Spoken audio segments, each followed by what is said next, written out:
The alarm bells rang through the space station like thunder. Commander KLVOR pressed his long fingers against the control panel as his ship shook from another blast. Outside the window, he could see the dark shapes of enemy vessels moving. Closer, the Vorthen fleet had found them again. "Sir, we lost contact with the 4th moon base," his officer reported. Her voice was shaking. "They're gone." KLVOR closed his eyes for a moment. The 4th moon base had 3 million of his people living there. Now it was just dust and metal floating in space. The Vorthens had been hunting his species for 2 years now. They moved from world to world, destroying everything in their path. "How many ships do we have left?" he asked. 12, sir. But most are damaged. The Vorthens have 47 ships in their attack group. The numbers were bad, very bad. KLVOR had been a military commander for 30 years, but he had never fought a war like this. The Zephyrians were peaceful people. They built cities and art galleries, not weapons of war. When the Vorthens came, they were not ready. Another blast hit the ship. The lights went out for a few seconds before the backup power kicked in.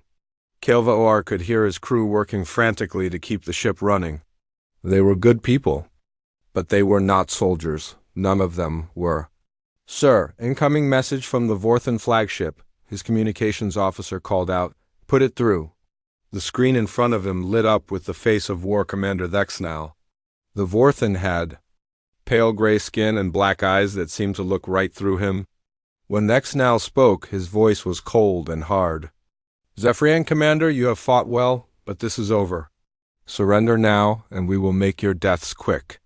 "We will never surrender to you," KLVOR replied. "You have murdered billions of innocent people," Thexnal laughed.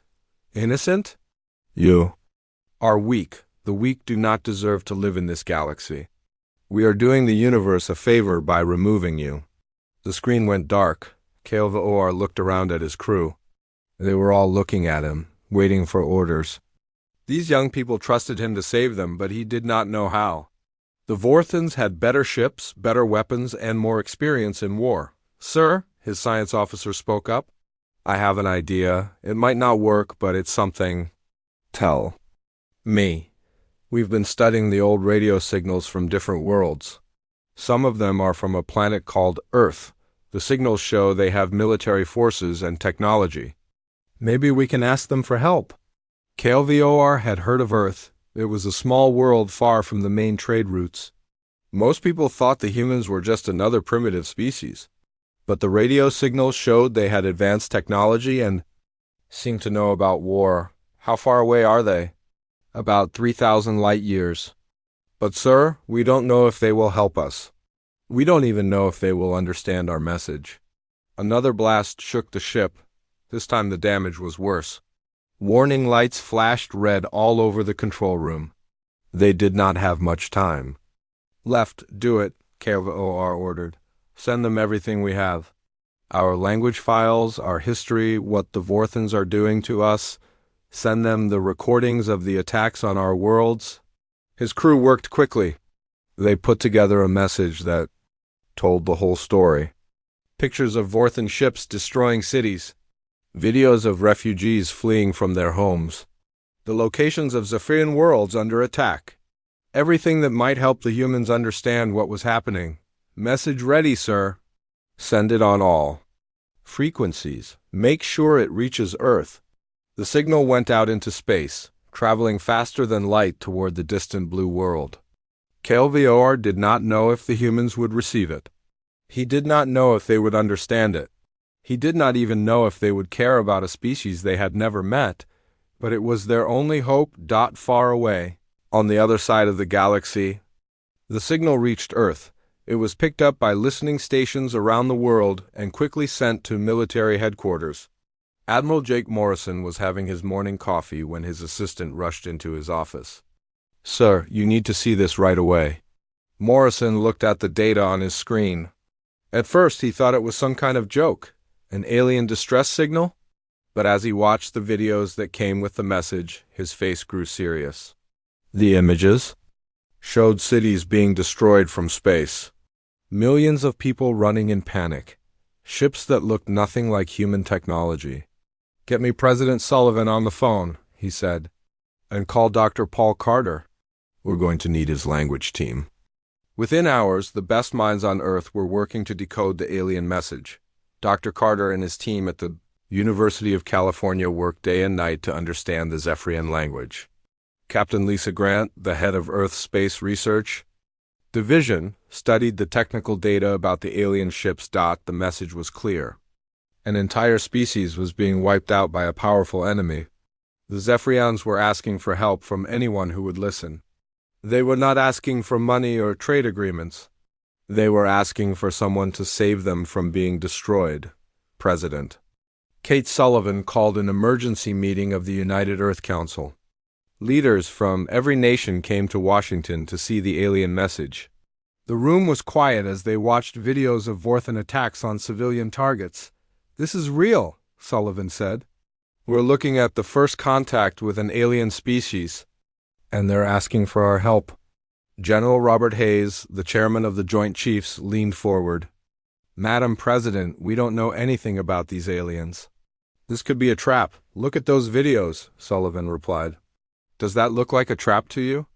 Those are people being murdered, families being torn apart, cities being destroyed." Dr. Carter spoke up from his seat at the table. "I've been studying their language and culture. These Zephyrians appear to be peaceful. They have art, music, literature. They're not warriors. The attackers, these Vorthans, are the ones with the military technology." "What are they asking us to do?" asked the Secretary of Defense. "They're asking for help," Sullivan said. "They're asking someone, anyone, to come and stop the killing." The room was quiet for a long moment. Everyone understood what this meant. Earth had never fought a war in space. They had never even met an alien species before. But somewhere across the galaxy, people were dying, and Earth was the only one who had answered their call for help. "We have to do something," Sullivan said. "Finally, we can't just sit here and watch an entire species be destroyed."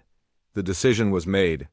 For the first time in human history, Earth would send its military forces to another star system. They would go to help people they had never met, fight an enemy they knew nothing about, and risk everything to do what was right. The message went out to every military base on Earth and in space: prepare for war. The Norfolk Naval Base had never seen anything like it. Ships that had been in dry dock for months were being pulled out and prepared for space. Workers ran back and forth carrying supplies, weapons, and equipment. The sound of welding torches and heavy machinery filled the air 24 hours a day. Admiral Jake Morrison stood on the observation deck watching the chaos below. In just 48 hours, he had to put together the largest military fleet in human history. The politicians had given him everything he asked for, but asking and doing were two different things. "Sir, the USS Liberty is ready for final inspection," Captain Ryan Bell reported as he walked up behind Morrison. Bell was young for a ship captain, only 35, but he had proven himself in the war games against the Chinese fleet 2 years ago. "Good. How many ships do we have ready so far?" 12 heavy cruisers, including the Liberty. 28. Destroyers are space-ready, and 43 frigates are being loaded with supplies right now. Morrison nodded. It was not enough, but it would have to do. The Zephyrian message had made it clear that time was running out. Every day they waited, more alien civilians died. "What about the Marines? Colonel Amy Torres has her people ready. She's got 15,000 Marines packed and ready to go. Most of them have never been in a real fight, but they're well trained. Torres was a good choice to lead the ground forces. She had served in the African conflicts and knew how to handle soldiers in combat. More importantly, she did not panic under pressure. Down in the loading bay, Major Steve Parker was having problems of his own.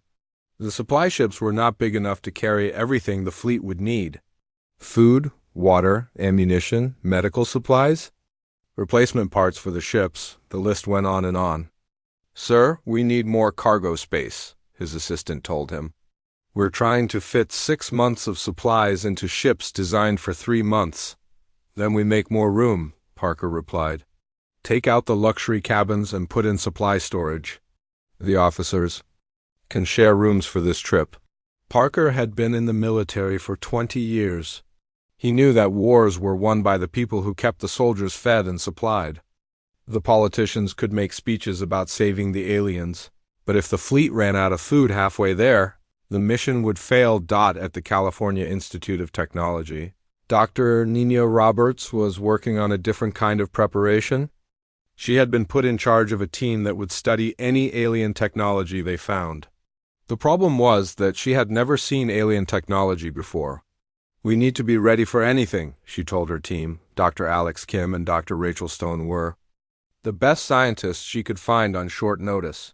"We don't know what their ships are made of. We don't know how their weapons work. We need to learn fast." "What about the Zephyrian technology?" Dr. Kim asked. The message included some technical data about their ships. "That's a start, but the Vorthons are the ones with the military technology. We need to figure out how to fight them." Roberts had spent her career studying advanced materials and energy systems. She understood that technology could be the difference between victory and defeat. The humans had good ships and weapons, but they were designed to fight other humans. Fighting aliens would be completely different. Back at the Norfolk base, Colonel Torres was addressing her Marines.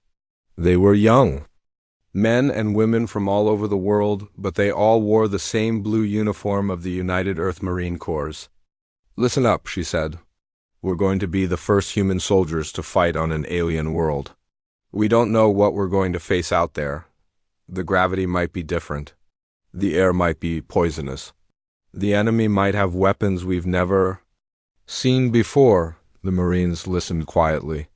Most of them had joined the Corps to serve their planet, but they never expected to serve the galaxy. "But here's what we do know," Torres continued. "We know that innocent people are being killed. We know that families are being torn apart. We know that an entire species is counting on us to help them. That's enough for me." "Is it enough for you?" "Yes, ma'am," the Marines shouted back. Torres smiled. These young people would do their duty. No matter what they faced, the news networks were covering the fleet preparations around the clock. People all over Earth watched as their military prepared for humanity's first interstellar war. Some were excited by the adventure. Others were worried about the cost and the danger. In London, protesters gathered outside the Parliament building. They carried signs that read, "Fix Earth first and no war for aliens." They believed that Earth's resources should be used to solve problems at home, not to fight wars in space. But in other cities, people gathered to support the mission. In New York, Tokyo, and Berlin, crowds cheered as transport ships carried supplies to the fleet. They understood that humanity was taking its first steps as a galactic civilization. President Sullivan gave a speech that was broadcast to the entire world. She stood behind the presidential podium, looking tired but determined. "My fellow citizens," she said, "today we face a choice that will define us as a species. We can sit safely on our world and ignore the suffering of others, or we can stand up and do what is right. We can choose to be the kind of people who help those in need, even when it's difficult and dangerous." She paused and looked directly into the camera. "The Zephyrians are not asking us to conquer worlds for them. They're not asking us to rule over them. They're asking us to help them survive. They're asking us to stop a genocide. How can we say no to that?" The speech was well received. Polls showed that 73% of the Earth's population supported the mission. It was enough to move forward. 3 days after receiving the alien message, the first Terran expeditionary fleet was ready to launch. Admiral Morrison stood on the bridge of the USS Liberty, looking out at the other ships in formation around him. 12 heavy cruisers, 30 destroyers, 45 frigates, and over 200 support vessels. Nearly 300 ships in total. "All ships report ready for departure," Captain Bell announced. Morrison took a deep breath. He was about to lead humanity into its first interstellar war. He did not know what they would find when they reached the Zephyrian worlds. He did not know if his fleet would be strong enough to fight the Vorthons. He did not even know if they would all make it home alive, but he knew they had to try. "Signal all ships," he ordered. "Begin jump sequence." One by one, the ships of the first Terran expeditionary fleet disappeared into hyperspace. They were heading toward the Kepler 442 system, 3,000 light-years away. They were going to answer the call for help that had come from across the galaxy. Behind them, Earth continued to turn. Families said goodbye to their loved ones. Workers built more ships for the second wave. Scientists studied the alien data, trying to understand what their people would face. For the first time in human history, Earth was going to war to save someone else. The human fleet dropped out of hyperspace at the edge of the Kepler 442 system. Admiral Morrison stood on the bridge of the USS Liberty, looking at the star charts displayed on the main screen. This was his first time in an alien star system, and everything looked strange and different. "Sensors are picking up debris fields throughout the system," reported Lieutenant Commander Beth Harris, the fleet's tactical officer. "Looks like there was a major battle here recently." Morrison studied the readouts. Pieces of destroyed ships floated in space around 3 different planets. The debris was scattered across millions of miles, suggesting that the fighting had been intense and widespread. "Any sign of survivors?" he asked. "Wait, sir. I'm getting something," the communications officer called out. "Very weak signal coming from the asteroid belt. It's the same language pattern we got in the distress call." Morrison felt his heart rate increase. After traveling 3,000 light-years, they had finally found the people they came to help put it through. The voice that came through the speakers was weak and full of static. Dr. Paul Carter, who had joined the fleet as their alien language expert, listened carefully and began translating. They're asking who we are. They want to know if we're Vorthans." "Tell them we're from Earth," Morrison ordered. "Tell them we received their distress call and came to help." Carter spoke into the microphone in the strange clicking language of the Zephyrians. There was a long pause before the voice came back, stronger now and clearly excited. "Sir, they're saying they can't believe we actually came. They're asking if we really traveled across the galaxy to help them." "Tell them yes. Ask them where they are exactly." The coordinates came back quickly. The Zephyrians were hiding in a large asteroid field, using the rocks to block sensor scans. Morrison ordered the fleet to move slowly toward the location. He did not want to scare the aliens by approaching too quickly. As they got closer, the human sensors picked up 12 alien ships. They were unlike anything the humans had ever seen. The ships were long and curved, with smooth surfaces that seemed to flow like water. They looked more like works of art than military vessels. "Sir, one of their ships is coming toward us," Harris reported. "It's moving very slowly. I think they want to make contact." Morrison made a decision that would change human history. "Signal the alien ship to dock with us. We'll meet them face to face." Captain Bell looked concerned. "Sir, are you sure that's safe? We don't know anything about their biology. They could be carrying diseases or have different atmospheric requirements. We came here to help them, Ryan. We can't do that if we're afraid to meet them." 20 minutes later, the alien ship attached to the USS Liberty's docking bay.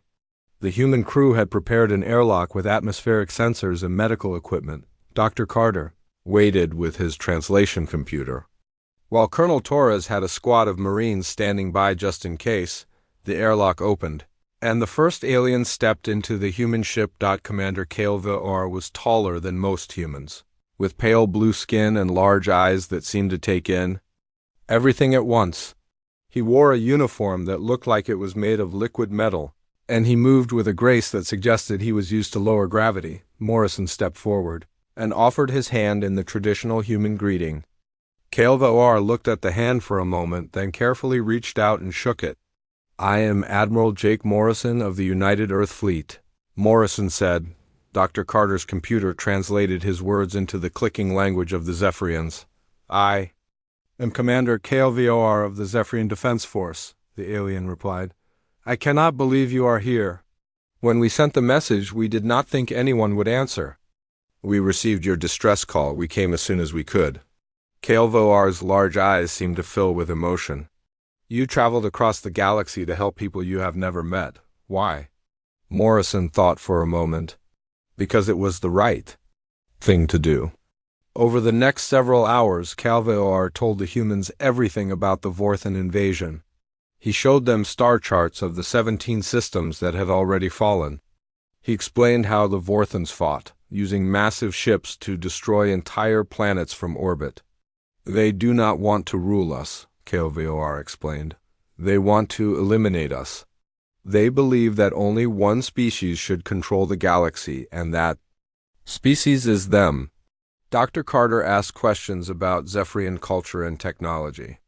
The aliens were indeed peaceful, having spent thousands of years developing art, science, and philosophy instead of weapons. Their ships were designed for exploration and trade, not war. "How many of your people are left?" Morrison asked. "In this system, maybe 50,000. Scattered across the galaxy, perhaps 2 million. We had a population of over 4 billion before the Vorthans came. The numbers were staggering. An entire civilization had been nearly wiped out in just 2 years. Morrison felt anger building in his chest. No species deserved to be hunted to extinction. What about the Vorthans? He asked. How many ships do they have? Their main fleet has over 300 vessels, but they are spread across many systems, hunting down survivors. The largest group we know of has about 50 ships. Captain Bell, who had been listening quietly, spoke up. Commander, we need to know about their weapons and defenses. If we're going to fight them, we need to understand their capabilities. Calveor activated a holographic display that showed images of Vorthan ships. They were dark and angular, covered in weapon ports and armor plating. Unlike the flowing designs of Zephyrian vessels, these ships were built for one purpose: destruction. They use energy weapons that can punch through our shields like they were paper, Calveor explained. Their armor is very thick, our weapons barely scratch them. Lieutenant Commander Harris studied the tactical data. Sir, their ships are bigger than ours, but they seem to rely on brute force rather than tactics. They just fly straight at their targets and blast away. What about their numbers? Morrison asked. The largest Vorthan force in this region has 47 ships, Calveor replied. They are based at Zarian Prime, one of our former colony worlds. They are using it as a staging area for attacks on the remaining refugee camps. Morrison looked at his officers. The human fleet had nearly 300 ships, but most were smaller than the Vorthan vessels.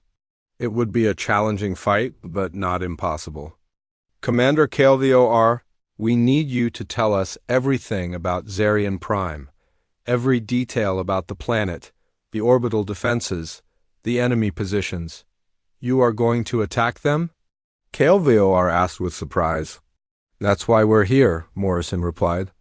We came to stop the killing. Calveor was quiet for a long moment. Admiral Morrison, you do not understand. The Vorthans are not like other species. They do not negotiate. They do not show mercy. They will fight to the death, and they will try to destroy you completely. Then we'll be ready for them, Morrison said firmly over the next day. The human fleet worked with the Zephyrian survivors to plan their first attack. The aliens provided detailed information about Vorthan tactics and technology. In return, the humans shared their own knowledge of warfare and strategy. Dr. Nina Roberts studied captured Vorthan technology that the Zephyrians had salvaged from battle sites. She was amazed by how advanced it was, but also noticed something important. Their weapons are powerful, but they're not very efficient, she told Morrison. They use a lot of energy to create their blasts. If we can make them waste ammunition, we might be able to wear them down. Colonel Torres met with the few surviving Zephyrian military officers. They were not soldiers in the human sense, but they knew their own worlds and could help plan ground operations. As the planning continued, word spread among the refugee ships that the humans were going to fight the Vorthans. Alien families gathered to watch the human vessels, hoping that these strange new allies could succeed where their own people had failed. The stage was set for humanity's first battle in an interstellar war. The human fleet approached Zarian Prime in complete silence. Admiral Morrison had divided his ships into 3 groups, each coming from a different direction. The plan was simple but risky. While the main fleet attacked the Vorthan ships in orbit, two smaller groups would hit their supply lines and prevent them from escaping. Captain Ryan Bell stood on the bridge of the USS Liberty, watching the tactical display. The planet below was brown and lifeless. The Vorthans had bombed it so heavily that nothing green remained on the surface. What had once been a thriving Zephyrian colony was now a dead world. "Enemy ships detected," reported Lieutenant Commander Beth Harris. 47 vessels in orbit. Just like Commander KVOR said, they're arranged in a defensive formation around the planet. Morrison studied the enemy formation. The Vorthan ships were massive, each one twice the size of a human heavy cruiser. Their dark hulls were covered in weapon ports that glowed with red energy. They looked like floating fortresses designed to destroy everything in their path. "Signal all ships," Morrison ordered. "Begin attack formation Alpha." The human fleet spread out across space, moving like a pack of wolves surrounding their prey. Captain Maria Santos in the USS Freedom took her destroyer group to the left flank. Captain Julie Davis in the USS Defiance moved her frigates to the right. The plan was to hit the Vorthans from multiple directions at once. "Sir, the Vorthans are hailing us," the communications officer reported. "Put it through." The face that appeared on the screen was unlike anything the humans had seen before. The Vorthan commander had gray skin covered in dark markings, and his eyes were completely black. When he spoke, his voice was filled with contempt. "Unknown vessels, you are trespassing in Vorthan space. Identify yourselves immediately or be destroyed." Morrison stepped forward. "This is Admiral Jake Morrison of the United Earth Fleet. We're here to stop your attacks on the Zephyrian people." The Vorthan commander laughed, a sound like grinding metal. "Earth? I have never heard of this world. You are clearly a primitive species that does not understand the natural order of the galaxy. Leave now, or we will add your species to our list of eliminated threats." "The only thing being eliminated today is your fleet," Morrison replied. "This is your one chance to surrender." "Surrender?" The Vorthan's black eyes narrowed. "We are the masters of this galaxy. We do not surrender to inferior species. You will learn why the Vorthans are feared across the stars." The screen went dark. Morrison looked at his officers. "All ships attack formation. Let's show them what humans can do." The battle began with a massive exchange of fire. The Vorthan ships opened up with their energy weapons, sending streams of red plasma toward the human fleet. The beams were incredibly powerful, and any ship they hit took heavy damage. But the humans had learned from their study of Zephyrian battle records. Instead of flying straight at the enemy like the Zephyrians had done, the human ships moved in unpredictable patterns. They twisted and turned through space, making it hard for the Vorthan gunners to get a clear shot. "Enemy fire is less accurate than expected," Harris reported. "Their weapons are powerful, but they're designed to hit large, slow-moving targets," Morrison smiled grimly. "Then let's not be large or slow. All ships execute evasive maneuvers." The human fleet broke apart into smaller groups, each one moving independently. The Vorthans, who were used to fighting in rigid formations, struggled to respond to the chaotic human tactics. Captain Santos saw her chance and took it. She led her destroyer group in a flanking attack on the Vorthan left wing. Her ships moved fast and hit hard, launching missiles and firing their main guns before the enemy could respond. "Direct hit on enemy cruiser," her weapons officer reported. "Their shields are down to 60%. The Vorthans tried to turn their formation to face the new threat, but Captain Davis was already moving. Her frigates attacked from the opposite direction, forcing the enemy to split their attention between two different threats. The Vorthan commander, War Admiral Nexus Prime, was becoming frustrated. His ships were more powerful than the human vessels, but these aliens fought like nothing he had ever seen before. They refused to stand still and fight properly. "All ships, concentrate fire on the largest human vessel," he ordered. "Destroy their flagship and the rest will flee." 47 Vorthan ships turned their weapons toward the USS Liberty. The amount of firepower heading toward Morrison's ship was enormous. It looked like the human admiral was about to be destroyed, but Morrison had anticipated this move. Signal Captain Bell, execute maneuver Delta 7. The Liberty suddenly accelerated, moving faster than any ship its size should be able to. At the same time, the human support ships launched thousands of electronic decoys. The Vorthen targeting systems, designed to lock onto large energy signatures, became confused by all the false targets. Most of the enemy fire missed the Liberty completely, hitting empty space or destroying harmless decoys. The few shots that did connect were absorbed by the ship's shields and armor. "Now!" Morrison shouted. "All ships, focus fire on the Vorthen flagship." Every human ship in the fleet turned toward Nexus Prime's massive vessel. Hundreds of missiles and energy beams converged on the enemy flagship. The Vorthen shields flared and sparked as they tried to absorb the incredible amount of incoming fire. "Their shields are failing," Harris reported with excitement, but the Vorthens were not finished. Their flagship launched a spread of plasma, torpedoes that moved faster than anything the humans had seen.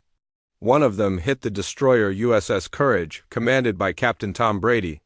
"Courage is hit," the communications officer reported. "They're losing power and life support." Captain Brady's voice came through the radio, filled with static. "This is Brady. My ship is finished, but we're not going down alone. All ships, clear the area. We're going to ram the Vorthen flagship." "Tom, no," Morrison shouted. "There has to be another way." "There's no other way, Admiral. Tell my wife I love her." The USS Courage, its engines overloaded and its hull cracked, accelerated directly toward the Vorthen flagship. Nexus Prime tried to destroy the approaching ship, but it was too late. The Courage slammed into the enemy vessel at full speed. The explosion lit up space like a new star. When the light faded, both ships were gone. The Vorthen flagship had been destroyed, and Captain Brady and his crew had given their lives to make it happened. The loss of their flagship threw the Vorthen fleet into confusion. Without their commander, the enemy ships began to break formation and fight individually. This was exactly what the humans had been hoping for. "All ships, pick your targets," Morrison ordered. "Don't let them regroup." The human fleet tore into the scattered Vorthen ships. Working in small groups, they surrounded individual enemy vessels and destroyed them one by one. The Vorthens, who had never faced an enemy that used such flexible tactics, could not respond effectively. Meanwhile, on the surface of Zarian Prime, Colonel Amy Torres was leading the first human ground assault on an alien world. Her Marines had landed near the main Vorthen base, where the enemy was holding Zephyrian prisoners. "Contact front?" One of her sergeants called out. "Enemy ground forces moving toward our position." Torres looked through her binoculars at the approaching Vorthen soldiers. They were tall and heavily armored, carrying weapons that looked like they could punch through tank armor. But they moved slowly and in straight lines, just like their ships. "Second platoon, move to the left flank," she ordered. "Third platoon, take the right. We'll hit them from 3 directions at once." The Vorthens opened fire with their heavy weapons, but the human Marines were already moving. They used the rubble of destroyed buildings for cover, advancing in short rushes that made them difficult targets. The alien soldiers, who were used to fighting terrified civilians, found themselves facing disciplined troops who knew how to fight. Back, within an hour, the Vorthen ground forces were in full retreat. "Base secured," Torres reported to Morrison. "We freed over 3,000 Zephyrian prisoners. The enemy is falling back to their secondary positions." In space, the battle was nearly over. Of the 47 Vorthen ships that had started the fight, only 12 remained. These survivors were trying to escape to hyperspace, but the human fleet had positioned ships to block their escape routes. "Sir, the remaining enemy vessels are requesting permission to surrender," the communications officer reported. Morrison was surprised. The Vorthens had claimed they would never surrender, but faced with complete defeat, they were changing their minds. "Tell them to power down their weapons and prepare to be boarded," Morrison ordered.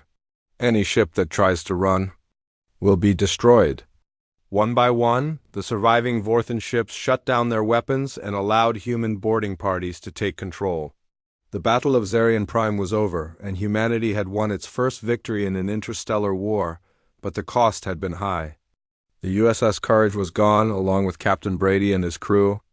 Several other ships had been damaged, and dozens of Marines had been wounded in the ground fighting as the human fleet regrouped around the dead planet. Morrison received a message from Commander KLVOR, who had watched the battle from his refugee ship. Admiral Morrison, I have never seen anything like that battle. Your people fought with a courage and skill that amazed us all. The Vorthons have never been defeated before. News of the human victory at Zarian Prime spread across the galaxy faster than anyone expected. Within days, Admiral Morrison began receiving messages from species he had never heard of. The Altarian Republic sent congratulations and offered to share intelligence about Vorthon movements. The Centauri Alliance promised medical supplies for wounded human soldiers. Even the mysterious Andromedans, who rarely spoke to anyone, sent a brief message of support. Morrison stood in his ready room aboard the USS Liberty, reading through dozens of alien communications. Dr. Paul Carter sat across from him, working to translate the various languages. Sir, this is incredible, Carter said, holding up a datapad. We're getting messages from over 30 different species. They're all offering to help us fight the Vorthons. What kind of help? Morrison asked. Everything. Star charts showing Vorthon bases, supply stations where we can refuel our ships, safe houses for rescued civilians. Some species are even offering to send their own ships to join our fleet. Morrison was amazed. When Earth had decided to help the Zephyrians, they thought they would be fighting alone. Now it seemed like half the galaxy wanted to join them. Commander. KLVOR entered the room, moving with the quick steps that meant he had urgent news. Since the battle, he had become Morrison's main advisor on alien affairs. Admiral, I have important information, KLVOR said. My people have been monitoring Vorthon communications. The enemy is calling emergency meetings on all their major worlds. They're scared. Scared of what? Scared of you, of humans. The Vorthons have never lost a major battle before. They're trying to figure out how a species they never heard of could destroy an entire battle group, Morrison smiled. Fear was a powerful weapon, sometimes more effective than guns or missiles. If the Vorthons were scared, they might make mistakes. Captain Ryan Bell knocked on the door and entered. Sir, we just received a priority message from Captain Julie Davis. She's requesting permission to attack a Vorthon supply depot in the Rigel system. Morrison looked at the star chart on his wall. The Rigel system was only 2 days away at maximum speed. What kind of depot? Intelligence suggests it's a major ammunition and fuel storage facility. If we could destroy it, the Vorthons in this sector would have trouble resupplying their ships. How many enemy ships are guarding it? Only 6, according to our sources. But sir, Captain Davis is requesting to take just her frigates. She says a small, fast force could hit the depot and escape before reinforcements arrive. Morrison considered the plan. It was risky, but if it worked, it could cripple Vorthon operations in the region. Tell Captain Davis she has permission. But I want her to take some backup. Send Captain Santos with her destroyer group. 3 days later, Captain Davis led 12 frigates and 8 destroyers in a lightning attack on the Vorthon supply depot. The base was built on a large asteroid with storage tanks and weapon platforms carved into the rock. All ships, target the fuel storage tanks, Davis ordered as her fleet came out of hyperspace. We want to make this place unusable. The attack was over in 15 minutes. Human missiles struck the storage facilities, causing massive explosions that could be seen from orbit. The 6 Vorthon guard ships tried to fight back, but they were outnumbered and caught by surprise. When the smoke cleared, the entire depot was destroyed. Mission accomplished, Davis reported to Morrison. The depot is gone, and we captured 2 enemy ships intact. Dr. Roberts is going to love studying their technology. Back with the main fleet, Dr. Nina Roberts was indeed excited about the captured Vorthon equipment. She had set up a research lab in one of the cargo bays where her team was taking apart alien weapons and ship components. This is fascinating, she told Morrison during his daily briefing. Their technology is more advanced than ours, but it's also more complicated. They rely on brute force instead of efficiency. What does that mean for us? It means their weapons are powerful but use a lot of energy. Their ships are heavily armored but slow to maneuver. If we can force them into long battles, we can wear them down. Dr. Roberts activated a holographic display showing a Vorthan energy weapon. Look at this plasma cannon.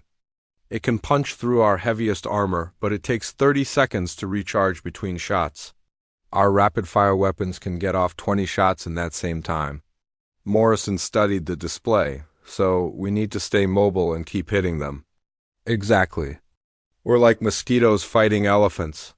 We're smaller and weaker individually, but we're faster and there are more of us. Meanwhile, Major Steve Parker was having his own problems.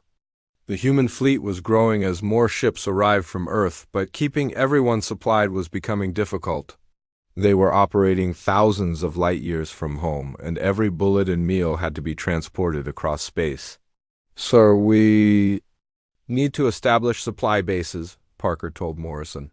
We can't keep running back to Earth every time we need ammunition. What do you suggest? The Altarians have offered to let us use their shipyards. The Centauri Alliance has mining facilities. That could provide raw materials. If we can set up a supply network, we can keep fighting indefinitely. Morrison approved the plan. Within weeks, human engineers were working with alien technicians to build supply depots throughout the region. It was the beginning of a true galactic alliance. The Vorthans, meanwhile, were struggling to adapt to their new situation. For decades, they had terrorized other species through overwhelming force. Now they faced an enemy that refused to fight by their rules. War Commander Thexnal, who had escaped from Zarian Prime, called a meeting of all Vorthan fleet commanders. The gathering took place on the fortress world of Korvac Prime, deep in Vorthan space. These humans are unlike any enemy we have faced, Thexnal told the assembled commanders. They do not fight with honor. They use tricks and deception. They refuse to meet us in proper battle. Fleet Commander Vextor, who had lost half his ships to a human ambush the previous week, was angry. They attack our supply lines instead of fighting our main fleets. They rescue civilians instead of conquering territory. What kind of warriors are they? The dangerous kind, replied Supreme War Commander Apexar, the highest-ranking Vorthan military leader. They are not fighting for conquest or glory. They are fighting to destroy us completely. Apex Czar activated a holographic map showing the current military situation. Red dots marked Vorthan-controlled systems, while blue dots showed human fleet positions. The blue dots were spreading rapidly across the map. In 3 months, these humans have liberated 12 star systems and destroyed over 200 of our ships. They have turned our own tactics against us, using hit-and-run attacks to avoid our superior firepower. What do you suggest, Supreme Commander? Asked Thexnal. We must change our strategy. Instead of spreading our fleets across the galaxy, we will concentrate them. We will draw the humans into a trap and destroy them all at once. Apex Czar pointed to a spot on the map. We will make our stand at Nexus Prime, our home world. We will recall every ship, every soldier, every weapon. When the humans come, we will be ready for them. The plan was risky. By concentrating all their forces in one place, the Vorthans would be giving up control of most of their conquered territory. But if they could destroy the human fleet, they could reclaim everything they had lost. Back with the human fleet, Morrison was receiving reports of Vorthan ships withdrawing from their forward positions. Colonies that had been under siege for months were suddenly free. Refugee camps that had been hiding from Vorthan patrols could finally come out of hiding. Sir, intelligence suggests the Vorthans are pulling back to their home system, reported Lieutenant Commander Harris. They're abandoning their outer territories. Morrison studied the tactical reports. Something was not right. The Vorthans were too proud to simply retreat. They had to be planning something. They're setting a trap, he said finally. They want us to follow them home so they can hit us with everything they have. Captain Bell nodded. That's what I would do in their position. Concentrate all available forces for one decisive battle. Morrison looked around the room at his officers. They had come so far since receiving that first distress call from the Zephyrians. They had saved millions of innocent lives and proven that the Vorthons could be defeated, but now they faced their greatest challenge yet. The final battle would determine the fate of the entire galaxy. Send a message to Earth, Morrison ordered. Tell them we need every ship they can spare. We're going to end this war once and for all. Colonel Torres, who had been listening from the back of the room, stepped forward. Sir, my Marines are ready for whatever comes next. We've trained in Vorthon weapons and tactics. We know their weak points. Morrison smiled at the young colonel. Her troops had fought bravely in every battle, always willing to risk their lives to save alien civilians they had never met. I know you are, Colonel. We all are. As news of the coming final battle spread throughout the fleet, human soldiers and alien allies prepared for what might be their last fight. They had come too far to give up now. The Vorthons were waiting for them at Nexus Prime with the largest fleet ever assembled. But the humans were no longer the small exploratory force that had answered a distress call months ago. They had become the core of a galactic alliance, united in their determination to end the Vorthon. The Nexus Prime system looked like a fortress prepared for the end of the world. Admiral Morrison stood on the bridge of the USS Liberty, watching the massive enemy fleet on his tactical display. Over 800 Vorthon ships surrounded their home planet, more military power than had ever been assembled in one place. Sir, sensors are detecting energy readings unlike anything we've seen before, reported Lieutenant Commander Beth Harris. That ship in the center of their formation is enormous. Morrison studied the readings. The Vorthon flagship was 3 times larger than any ship in the human fleet. Its hull bristled with weapons, and energy shields surrounded it like a glowing bubble. This had to be the personal vessel of Supreme War Commander Apex Czar. How many ships do we have? Morrison asked. Captain Ryan Bell checked his datapad. 412 human vessels, plus 230 ships from our alien allies. We're outnumbered almost 2 to 1. The odds were bad, but Morrison had learned not to judge battles by numbers alone. The human fleet had grown since the first battle at Zarian Prime. Ships had arrived from Earth carrying the newest weapons and technology. Allied vessels from dozens of species had joined the fight, each bringing their own special abilities. Signal. All ships, Morrison ordered. Begin final attack formation. The combined fleet spread out across space in a formation that would have been impossible months ago. Human destroyers worked alongside Altarian cruisers. Zephyrian science vessels provided sensor support for Centauri fighters. It was the first truly galactic military force in history. On the planet below, Colonel Amy Torres was leading the largest ground assault ever attempted. Her Marines had been joined by soldiers from 12 different species, all united in their desire to end the Vorthon threat forever. All units, this is command, Torres spoke into her radio. The target is the planetary communication center. If we can take it out, their fleet won't be able to coordinate their attacks. The communication center was built into a mountain on the planet's surface. It was heavily defended by Vorthon ground forces and automated weapons. But Torres had learned a lot about fighting aliens over the past few months. Meanwhile, in space, the two fleets faced each other across 1,000,000 miles of empty darkness. Supreme War Commander Apex Czar opened communications with the human fleet. Admiral Morrison, the Vorthon leader said, his voice filled with hatred. You have caused enough trouble.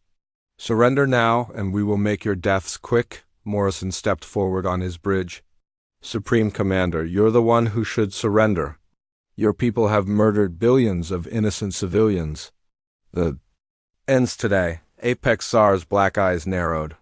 You cannot win this battle, human. We have more ships, better weapons, and thousands of years of experience in war. Maybe, Morrison replied.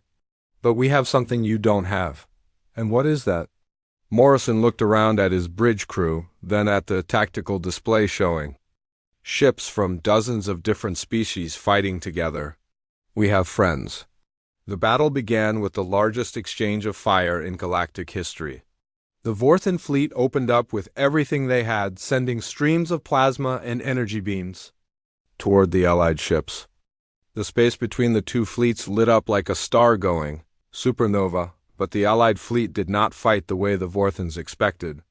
Instead of meeting them head-on, the ships broke into small groups and attacked from multiple directions. Human ships used their speed and maneuverability to avoid the heaviest fire. Altarian vessels deployed electronic jamming that confused Vorthan targeting systems. Centauri fighters swarmed around the larger enemy ships like angry insects. Their formation is breaking apart, Harris reported with excitement. They can't coordinate their attacks with so many different threats. Captain Maria Santos, commanding a group of destroyers, saw her chance and took it. She led her ships in a direct attack on one of the Vorthan heavy cruisers, overwhelming its defenses through sheer speed and firepower. Target destroyed, Santos reported, moving to assist Captain Davis with her attack run. Captain Julie Davis was leading a mixed force of human frigates and alien corvettes against the enemy supply ships. Her mission was to cut off ammunition and fuel to the Vorthan fleet. It was dangerous work, but essential to winning the battle. Supply convoy under attack, Davis reported. We've destroyed 6 enemy transports. Their main fleet is starting to run low on ammunition. Dr. Nina Roberts, working from her mobile laboratory ship, was analyzing the battle in real time. She had discovered something important about the Vorthan flagship. Admiral Morrison, I've found a weakness in their command ship, she announced. Over the radio, the energy shields protecting Apex Czar's vessel are powered by a single generator. If we can overload it, the entire shield network will collapse. How do we overload it? Morrison asked. We need to hit it with more energy than it can absorb.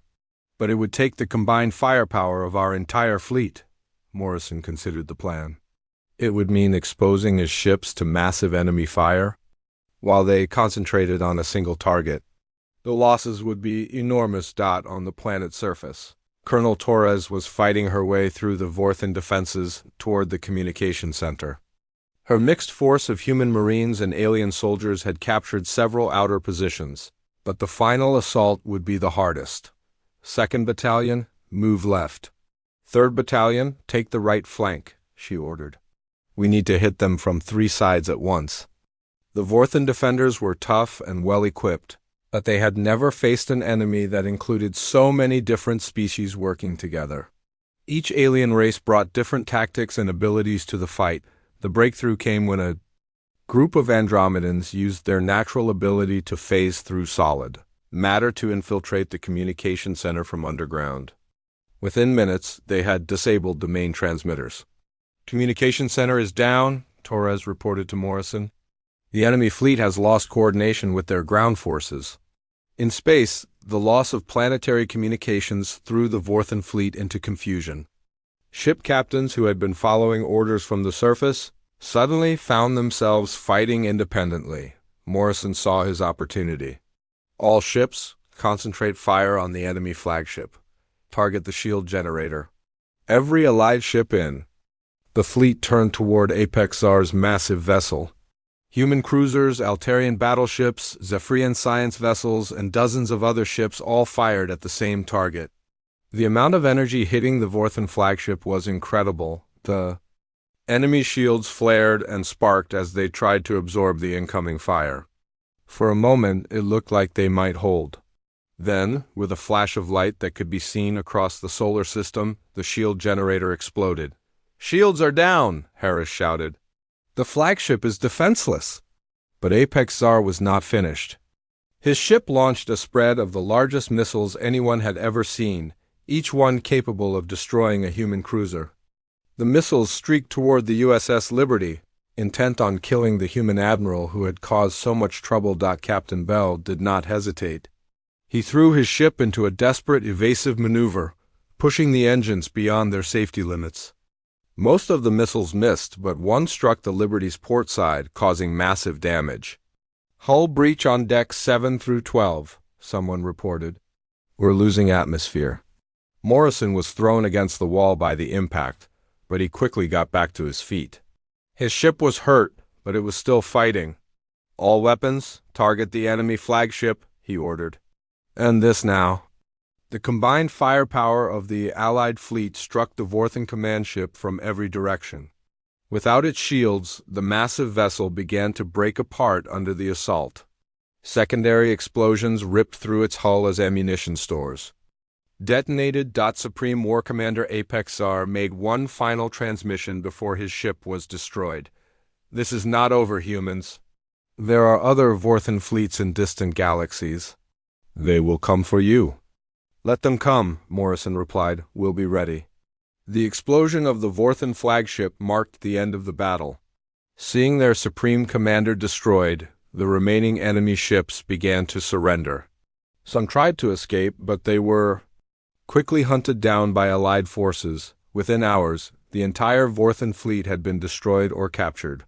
The war that had terrorized the galaxy for years was finally over. 3 months later, representatives from over 50 species gathered on Earth for the signing of the Galactic Defense Alliance.